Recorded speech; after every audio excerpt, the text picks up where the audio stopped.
বছৰৰ উৎসৱ পূজা আমাৰ সকলোৰে হিয়াৰ আমঠু জুবিন গাৰ্গ ডক্টৰ উদিতৰ কথাৰে শব্দৰে মালা গাঁঠি একপ্ৰদেশী ফুল পাখি মেলি উৰি গ'ল মায়াৰ দেউকা অনামিকা হৃদয়ত আজি তাজমহল যেন লোক জুবিন নোহোৱা হ'ল দুহাত মেলি সাগৰ তলিতে ঘূৰি গ'ল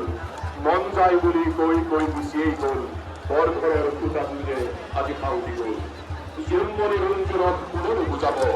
মায়াবিনী কণ্ঠত যেন